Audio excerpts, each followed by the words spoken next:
Game number 1, ladies and gentlemen, as we are heading into Towers of Doom. The Division 1 Cup of Heroes launch continues, and we have done our Fedoras on the left side in blue, with Ruini on Junkrat. We have Tyrande played by Undead, Mist on Anubarak, Arunas on Liming, and the Bread Bucket on Leoric.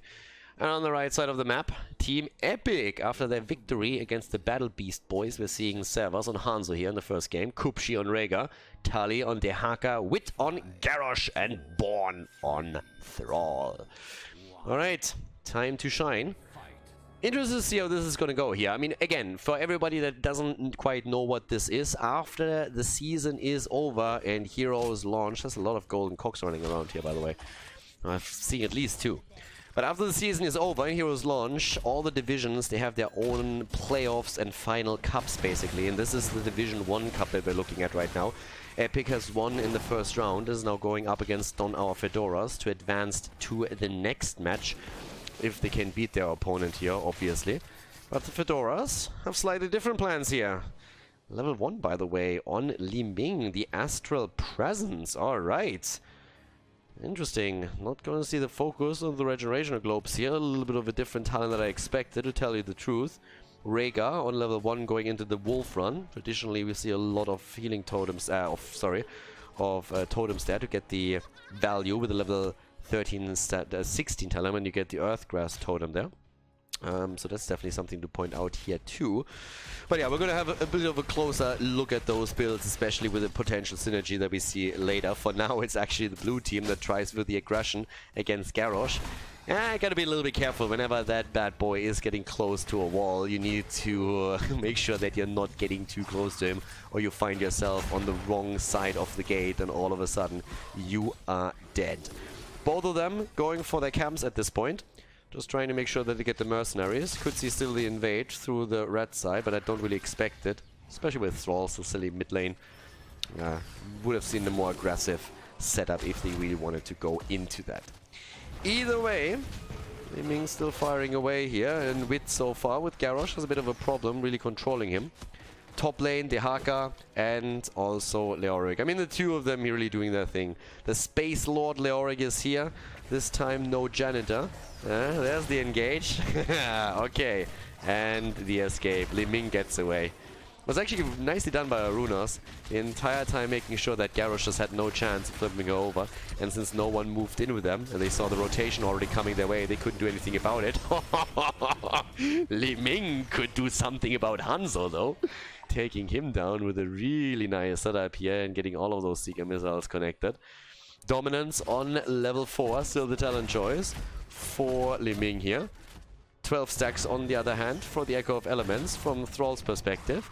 We have both of the teams on level 5. Single kill yet for down our Fedoras, as we are starting to go for the first altar phase, which of course on Towers of Doom means that we have a triple altar spawning. So with the triple altar starting up, top left, top right are usually just even exchanges, and then the third one is the one that's being fought over. There's a ton of interrupts though if you're looking to don our Fedoras. They could literally just send an owl topside and try to interrupt the channel from Dehaka. You have not only Junkrat with the grenades, you have also Tyrande. But she's not the only one that has an interrupt. Yep, Hanzo's there too. Even exchange, top left, top right as expected, and the fight is already breaking out over the bottom. There comes Dehaka, Global moves in, and the drag is too late. Doesn't connect the tongue here. Tali is a little bit too late on that. Owl again attempt by Undead to get the interrupt, but gets sucked up and gets blocked. So a slight lead already for Epikk as they are starting to go in again, and this time we're actually seeing the connect that Garrosh was looking for, and it means the end of Tyrande immediately, delivering the first kill onto the scoreboard for the red team. Job well done here, with very, very nice flanks currently, trying to provide those. But not a real lot happening outside of that. It's a slight leading experience for Epikk, nothing crazy. Teams are still very, very even when it comes to points in the core. We don't see much structural damage yet either. So from an early game perspective, still a pretty moderate one, not really too aggressive. Sometimes you see teams heavily focusing on the opponent's mercenary camp, especially if they feel that they have the stronger foreman and can move in. We could see that from Epikk a little bit more since they have the Haka and therefore the global. But as you can see here, both of the teams just focusing on their own side. I mean, always with the attempt to get something done, but never really committing to it too much. Liming teasing a little bit with a level 7 talent, has been doing that for quite some time now. I was just about to talk about this, but yeah, we get Calamity after all. Would have been a bit surprised to not see that.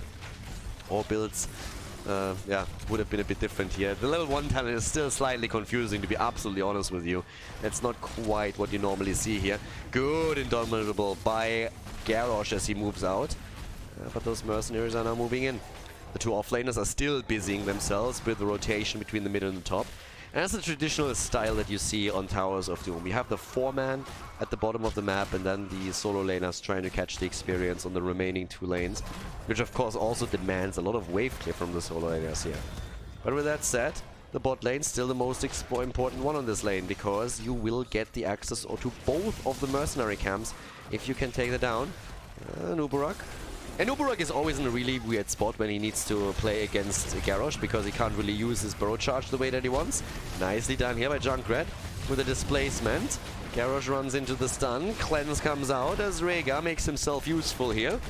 And they're still trying to make the play, and Bread Bucket goes down. Nicely done.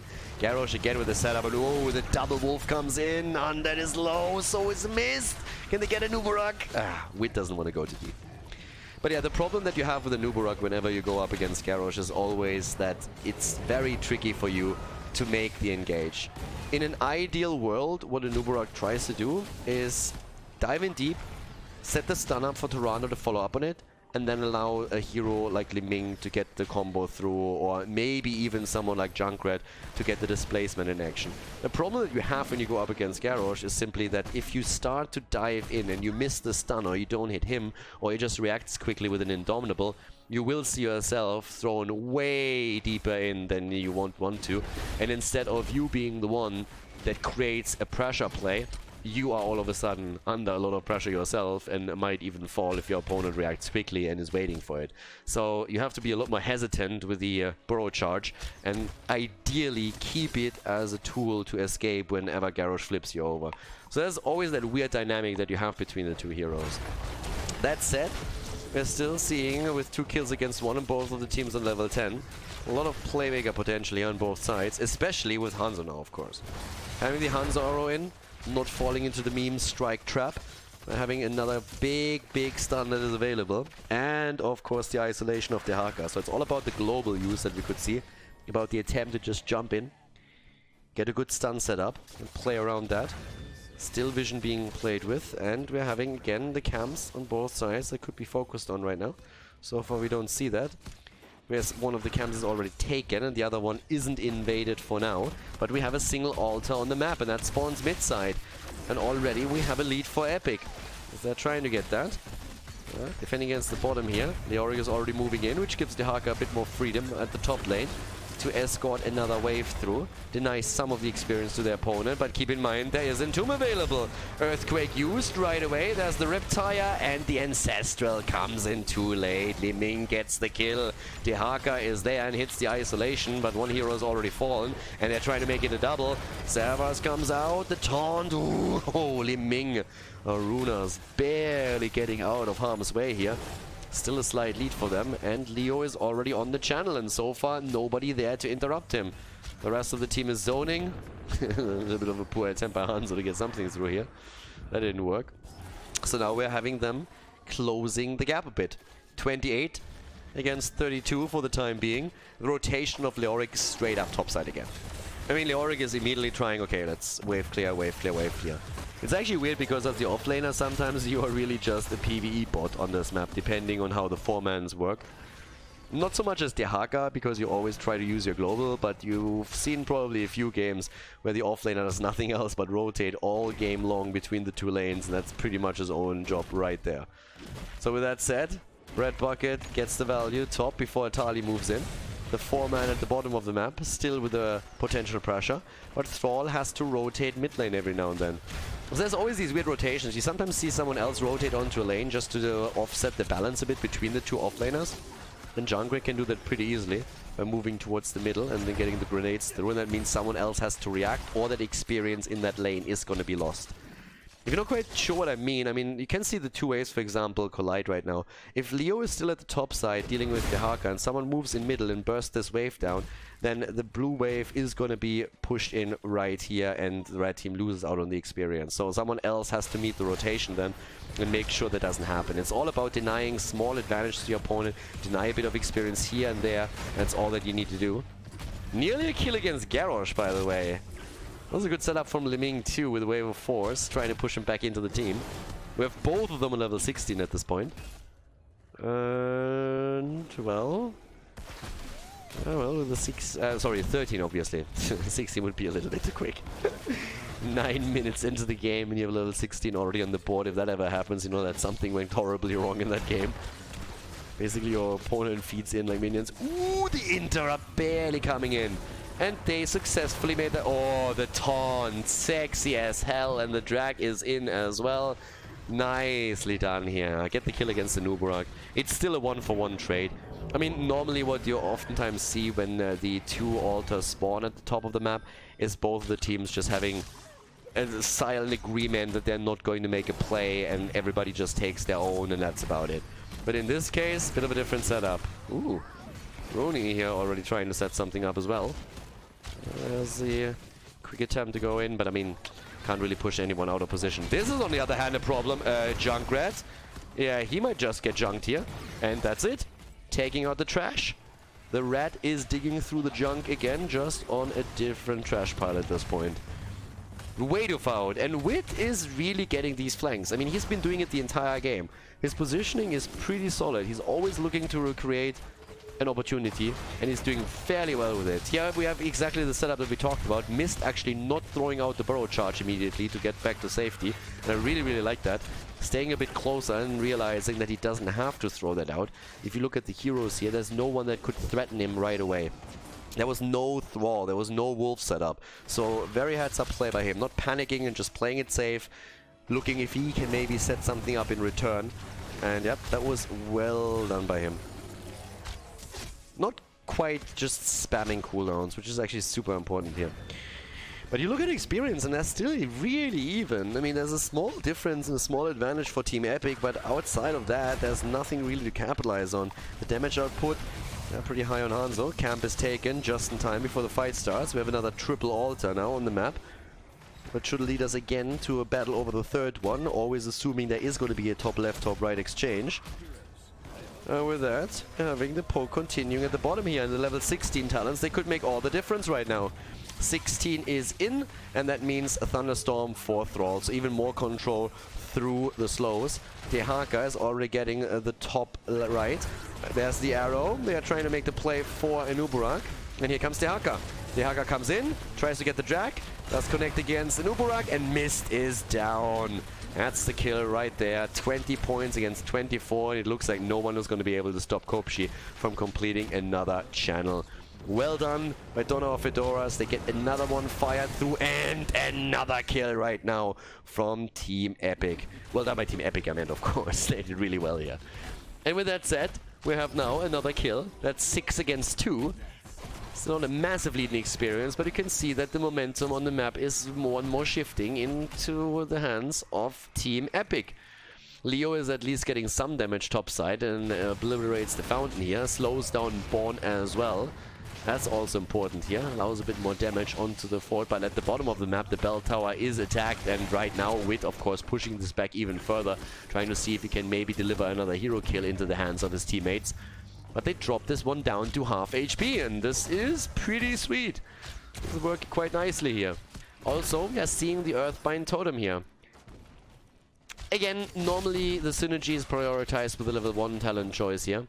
But for now, you have the extra range, but here we have Wolf Run instead that keeps you a bit better positioning in the back and allows you also to chase someone down if you have to. Allows you to rush away too, if need be. Thrall, by the way, with the 13, going for the spell shield here even, because he's a bit afraid of that setup with Tyrande in particular, Tyrande and Liming in particular, but also, of course, the Riptire too. Still getting the poke here, and with a double ult on the map. And if that's a kill, then it's going to be a problem. There's the taunt and the kill against Tyrande.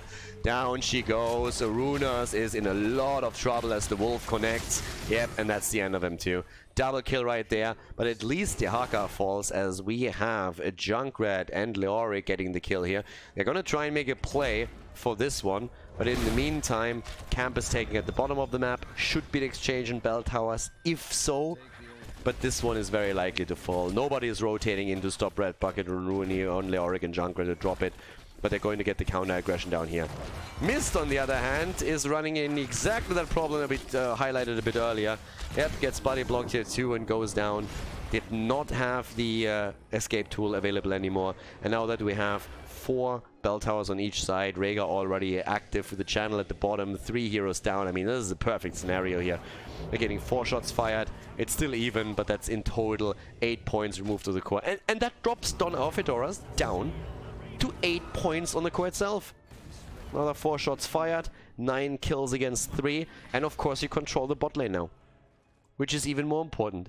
Because as we said before, if you control the bot lane, the mercenary camps that you can grab, you have access to 2 mercenary camps first of all, and it allows you to potentially get more damage onto the core if you can escort them through towards it, to the death zone. And that's exactly the risk that Don our Fedoras is currently running here. And at any point, if you're actually moving mid lane or top lane and your opponent is starting to show at the bottom of the map to reclaim their bell tower, you oftentimes have an opportunity, just from a time perspective, to get the boss and get another 4 shots fired. Leo is starting to move in, got pinged already, so they are aware of it. Still trying to make the play here. Thrall again with the Thunderstorm, even trying to get the Wolf in as Leoric is threatening the Entomb. But now with Leoric being at the bottom and this being a 5 versus 4, that means that the Haka has all the time in the world to get some value. There's the level 20 in the hands of Team Epikk on top of everything else, which now means that we're having a rewind on Rhaegar. That's going to help him a lot. And again, one of the fantastic ones, Earth and Shields here for Thrall. Always great to have that in your arsenal whenever a big team fight is about to pop. You can always use that. Yeah, Wit. Wit is going for it. Oh my god, Junkrat jumps out just as the Hanzo arrow hits. That could have been a kill for sure. Wit went deep for this one. Couldn't quite get it. Leo is busy in the mid lane. They want to go for an exchange again as the Haka is starting to go for the top. Even exchange is possible once more, but now with the level 20 talent in their hands, we're having the altar spawn again. Riptire is used, but so was Ancestral. They're exchanging a lot of hits here, by the way, and Wit is looking for another target. 1 second until we're having those altars back on the map. Already the cocoon being used, and this is the Don our Fedoras trying to make the play here. Here's the exchange. And 4 versus 4. Wow, they actually get the interrupt. The Owl against Rhaegar hits too late, so that doesn't work out. 1 already fired, and that's 4 points on the core. They can't lose this one. They cannot lose the fight, but look at Tyrande. She's so low and she is dead. She's down, and so is Leoric as they go in and take her apart. Rooney on his Junkrat barely gets away, but this is looking like it's going to be lights out. Rhaegar already with the channel as the rest of the team is zoning out the opponent, trying to go for more kills. Runas is already low, gets another chain lightning to the face, and there's Hanzo with the delivery as the final hit comes in. Rhaegar completes the channel. The grenade is a little bit too low. In comes the bite and the kill, and that is game as Epikk takes the lead in the best of 3 series at the Division 1 Cup.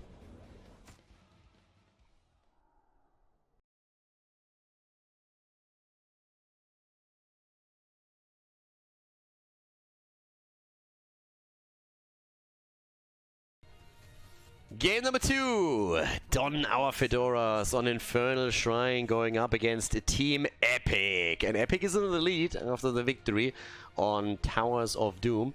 And to the left, we're actually having in this case now Diablo, played by Mist, Undead on Extra this time. Blood Bucket on Blaze, Rooney on Reyna in game number 2, Arunas on Alarak. And on the right side of the map, Servas on Junkrat, Born on Tychus, Talia on Arthas, Kupsh on Tyrande, and Wit on ETC. I'm gonna lie, boys, that is a lot of kill potential that we have there. Through an ETC power slide into Tyrande's stun, into Arthas Howling Blast. Was actually riding on a snowflake here. That isn't too bad either, considering the hero that is being played. And then, of course, on top of all of that, you're even having a Tychus that can burn targets down pretty easily. Got an Alarak in the mix as well. On the other side, that can ruin those plays with a good silence combo. But yeah, Mist already pushed out. And again, Diablo is always a hero that is fantastic for setups that you can make. But then at the same time, you're up against a Tychus with a lot of stuns on his side. So whenever he gets the bigger they are, full duration through, you're in trouble. Well, he's not the only one who might be in trouble because of that. Rooney already has a bit of an issue here too. And it is called ETC, who also is now able... Ooh, nice. ETC, who was actually able to create a little bit of space for Tychus because Mist was already homing in straight onto him. Alarak with the sustaining power here on level 1. I'm not quite sure if that's really the choice to go for here, to be honest with you. I'm pretty sure, though, that starting things off with a kill against Reyna is a very fantastic setup. But yeah, the sustaining power on Alarak, like, I don't know about that. Can't also really blame that on a misclick, because usually you are seeing a lot of red on Alarak's builds, and that is pretty consistent, so there's not a lot of color changes happening with that, at least not on the early levels. But with that, we have the first kill here. Gonna find out later if Alarak can really deliver and set those combos up. I mean, they have a shit ton of stuns there. You get a good Alarak combo after Blaze hits a jet propulsion, for example, and Bob's your uncle. So that's just when Jimmy can go in and drop all the damage. We're talking damage, again with a slide. Oh, this time ETC is in trouble. A lot of it, by the way. Yeah, good telekinesis from Arunas, but as it turns out, it was just not enough to deliver a final blow here to anybody. Early level 4 now, and with that we have the bigger they are on level 4 for Tigers, as expected. Alright. Tigers, of course, going to try and use that for Diablo, as you can see right here. Already putting that out, by the way, as you could just see. It's one of these subtle things that sometimes you don't know yet, but for example, if you have Tigers, and if you have a Tigers player that activated his trait, the minigun, you see it glow at the front. So in this case it's the overkill, but for the minigun it's that glow that you will see later on a bit in those fights. Could see that now, yep, right here. And that's a lot of damage on Mist. So that's when the bigger they are comes through and gets all the damage in there. But of course now, with the Shrine activating on the top side, the two offlaners are going to be the first one to fight over the initial stacks, and the rest of the team is starting a slow rotation towards that, trying of course to make sure that their opponent don't interrupt those. Again, trade activated by Born, and he can't really follow it up for too long. That's another big problem for him here. Alright, Alarak getting the combo off against Kupshi. Didn't really result in anything yet, but it got scary for a moment. That's definitely true. And again, I'm just waiting for a good jet propulsion and then Alarak's follow up. That's what I'm waiting for. I mean, there's so much that he can really hit in these cases. One of the problems that Tigers obviously has is that his attack range is actually really, really low. And that means that he always has to be pretty close to the action, and that makes it much easier for Alarak to get good value out of it. Especially since there's, of course, two big two big tanks on the other side too. Oh, well, they're going in against ETC here, and, well, for now, actually also having the Dragon Queen popped incredibly early by Undead. And there's the combo! Tigers gets saved by Turan. The ETC still creating some space, but now Wit himself is in trouble, trying to get out here, and Alarak gets the kill. ETC is down, but Blaze gets bodied too. Ooh, Alarak not getting hit by the Tirana stun saved him there, for sure. But this is nasty. This is actually really nasty at this point. So you have to be super careful with this. And keep in mind that with the amount of quest turns that we have on both sides, there's a lot of power spikes coming as the game continues and heads into the mid-game. Another great setup against Diablo, and this time he's down. Even the Alarak combo with the silence couldn't do anything about that. And Alarak now also about to be dropped. Goes down. Completed his level 4, by the way. Yeah, got a shit ton of value out of this one very, very quickly. Quick completion in the big team fight, hits a great combo, and then that's at least taken care of. But now with the Punisher very, very likely ending in the hands of Epikk, they can start the snowball a bit. And they're going to rotate. Arthur's already down, because Bread Bucket at this point, with Donna Fedoras, they pretty much just yielded the Punisher and said, okay, just rotate down and get the experience here. A little bit more space created by Wit, as the rest of the team is delivering the final few stacks that they need for Punisher number 1, Frozen Punisher in this case. But the offlaners are now on the lanes getting experience. And ETC went into his level 7, taking Echo Paddle, which of course means that we could still see Stage Dive here. Both talents are an option. Personally, I think that stage dive here would be fantastic for them. Having the pseudo global that he can use, and the level 7 talent helps him with that choice, because there's a ton of interrupts on the other side if he wants to go into a mosh pit, so he needs to be super careful with this. Big damage on the fort. Don't think they can take it down just yet, but that is a lot of damage on it already. Mist is also moving out a bit far here. Needs to be very, very careful. Born is going to get a lot of damage too with this. Oh, and yep, there come the stuns, and not enough. Not enough to get the kill. But a little more damage by Born, who's now also running out of mana. But if you look at the damage numbers, 17,000 on Tychus. That's always the dream when you're going up against a hit point heavy tank like Diablo and you have a lot of stuns on your side and can rely onto the bigger they are to just get those burst damage periods in. Again, the one thing that we have to really watch out for is also that Blaze. As I said before, if you have a good jet propulsion here, you can really set Alarak up for a big victory. And that's what they're always trying to do here. And Alarak himself, with a level 7 choice, also going for the hindered motion. So really trying to go for extra slows. That helps, of course, Reyna with the extra damage on the ace in the hole a little bit. Forgo some of the stack damage that he can drop, but wit is low. Oh, and that should be a kill.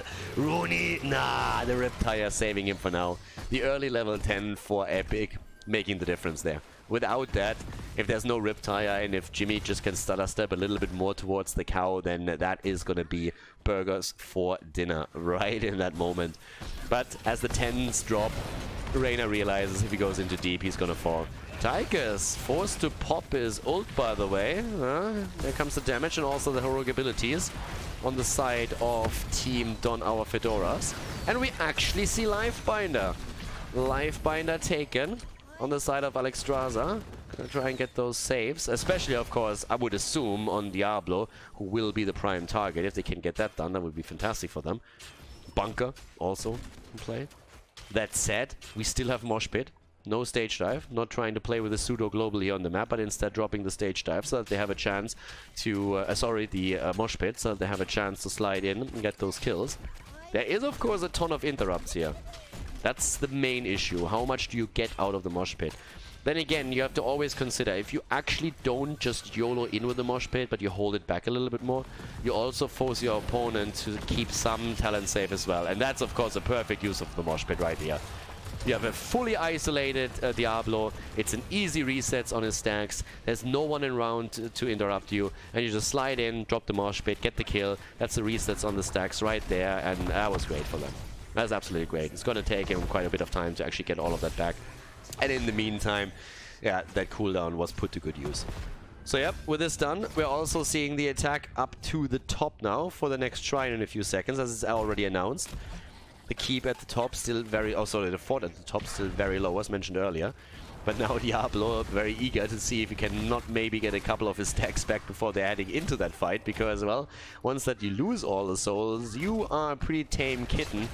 And not so much a strong and fearful and independent Diablo. Or Lord of Terror. So yeah, not that terrifying any longer. Yeah, here comes the lockdown. There's the slide. The mass stuns, but Tyrannus didn't connect. Riptire is in. Everybody popping ults here with the exception of Tychus. Lightning Breath comes out too. And the Hyperion did massive work, by the way. It was in a perfect moment when it was used. Got good value, and actually dead even when it comes to the stacks on the shrine for now. Dragon Queen gets now popped as well, as we're having on the other side Tychus still shelling away in Odin form. But this is actually going to become a close one. So far we haven't seen a single kill yet. In comes Tirana with the stun again. The Dragon Queen controlling the space here. 29 against 23 and ETC is dead, but so is Diablo. Both of the tanks are down. 33, 34, 35. They're getting closer, but the blue team is in trouble. Nice, Alarak with a play attempt, but the double kill against Jimmy and Alexstrasza. At least the Punisher is taken by the blue team, but they are going to lose another hero now. At least they should. Well, Bread Bucket is trying to get away here, but I highly doubt that he's going to be successfully escaping from this one. It's going to be a staggered death from the looks of it. Arunas needs to be careful that he's not also falling here. If Tirana gets another stun in, that's going to be that. Blaze is down. The question is, yep, they're going to get him too. Jesus. They're actually getting one staggered death after another. And that is going to be the end of Alarak. 13 against 12. That's the numbers here. And of course the Punisher itself is easily defended. There's no one to push with it. So they stagger one death after another. They have 10 kills against 2 now. And even though they didn't win the objective itself, that in total was still a massive gain for Team Epic. Because they are now more than a level ahead, 1.5 here. And they are looking great with this. They haven't really lost too much in the middle, but obviously they are going to try and snowball experience at this point. The 13 talents are soon ready for Donner Fedoras, and that's the moment when you are going to try and force some fights, because, again, it looks more and more like... and then with the body, with the quick B-step here. As a thank you, he gets a quick stun to his face. But it looks more and more like we are going to see a very likely level 16 talent advantage for Team Epic as we're heading into the third Punisher. Ooh, unless we're having a couple of kills, and I won against ETC. Might be a good start here. Trying to make the play, but they can't lock him down for long enough. But still a 13 versus 13 here. And as we're looking at an 11-minute game, we haven't seen a fort fall yet. Blaze is still holding on to that top fort, and Arthur's alone is not going to be able to push in against it. There's no chance of doing for it. So, right now, we're having Wit down here at the bottom, together with the rest of his teammates, taking those camps down. And I mean, it is a bit of a camp battle, but again, it's a 16 talent. Now, with Alarak dying and Blaze dying, I mean, Alarak could actually have survived if he just moved back and lets Blaze die and doesn't try and help out here. In general, Blaze sacrificing himself to get the final stacks for that Punisher wasn't even a bad idea. It was actually a really good move, because it denied the Punisher to the opponent. There would be nothing worse than losing Reyna and Alexstrasza and then going up against the opponent's objective. So Blaze suiciding wasn't an issue. It was just that Aruna's death was a bit unnecessary. He was trying to keep Blaze somehow alive, and yeah, well, that didn't work out, and instead of losing only 1, they lost 2. But 16 is now ready. We don't have the objective announced yet, but there's still more than an entire level that Donner or Fedoras need to get the next talent. And right now, of course, the map definitely belongs to Epic. They can now make the plays here and try and push this out and see if they can find a kill somewhere. And they're already doing exactly that. Once 16 pops, they're aggressive. They're taking a more aggressive stance on the map. They're trying to move in a little bit more and try and use that level 16 talent. I mean, we're having, for example, the Remorseless Winter now. They're making the play for Mist again. Lifebinder gets used. Bit of a panic moment there. Mist, I think, would have been fine, but better safe than sorry is what they were thinking. But here comes the attack against Alarak. Gets some damage out. Ooh, the stuns against Diablo, and that's it. Diablo down, and this time for the count. He's currently sitting at 52 souls, so not only is the objective about to spawn, as 16 talents aren't there yet, we're also seeing Diablo fall at the same time. At least Blaze is getting some value topside as he's starting to move in for this one. And yeah, this should be an easy one. Gonna be a Mortar Punisher that's gonna drop there. The only question that remains is how much value do you get out of this one? How much is Team Epic going to get out of the Punisher that they're going to claim here? You at least want to take down the fort itself, especially since, of course, the wall has already been opened up. There's pretty much zero chance that that fort doesn't fall. But what's more important for Donner Fedoras is that they get 16 and they grab it. They have the next talent ready. And they also have a pretty good push at the top lane, with Bread Bucket getting some assistance through that Shaman camp. So he burns down another wave and now lets the Shaman camp take over. Arthas is making the rotation soonish. Down here we have, again, ETC super aggressive in this setup, but they're just pushing the entire fight past the fort itself. And that means that the Punisher can take it down without actually losing a lot of HP. So you just push the fight past that and pretty happy in that moment. But Arthas still has to deal with the top lane, which means that Blaze can now rotate in and turn the bottom fight into a 5 versus 4, so a favorable numbers game for Donner Fedoras. That's pretty much what's happening. I guess for Epic it would already be a win if they can just eliminate the entire wall. Eliminate the wall, maybe put a little bit of damage onto the keep just to prep it for later, but just open this up so that you have a bit of a win condition for later on in the game. So yeah, doing exactly that, trying to drop the last tower, not quite getting the damage out, but they're retreating in time because Bread Bucket is already there. But of course, face melt value, just pushing him out. This is one of the main reasons why you pick ETC. You're trying to have a setup where you can create space for your teammates. It's one of the reasons why in the times when Vala was so incredibly popular, we had her oftentimes paired off with ETC, just simply because ETC with Face Melt is able to create space and keep those backliners safe. And it's one of the best assets that he has. But if you're running a Tyrande in the same setup, then obviously having a good power slide into Tyrande stun is another really big tool. I mean, these combos have been around for a long time. We've seen for ages, ETC Tyrande, ETC Kel'Thas for Gravity Lapse, for example, was also a big deal. I think that was in 2017 when we saw that mostly. So, talking about kills and rotations and combos, we're seeing one combo up at the top, and Arthur's with the Army of the Dead is trying to get away. And he survives for a long, long time, but this is just a little bit too much. If it's only 3 heroes, he can handle it, but with 4 making the commitment there, at some point there was just nothing to be done anymore about it. So now, instead, the rotation towards the bottom. Topside Blaze is trying to get the value, but it's a numbers game, right? It's like a game where you're trying to get the experience. You're trying to make sure that you're getting level 20. So in this case, we have already 19, so it's 1 level that's needed by Epikk. They're currently on 11 kills against 3, but it's always the theme behind it is always... Ooh, that could hurt. Alright, ETC, good slide. Keeps Junkrat out of trouble. But yeah, the theme is pretty much try and get 20 for the next objective and just run that game where you're always 1 talent ahead of your opponent as you're heading into the next objective. And that's the big threat on a lot of the maps in Heroes of the Storm if your early game, or well, the early mid game at least, is going south. And that's exactly the reality that down our Fedoras are facing right now. Because you can already see how this is playing out.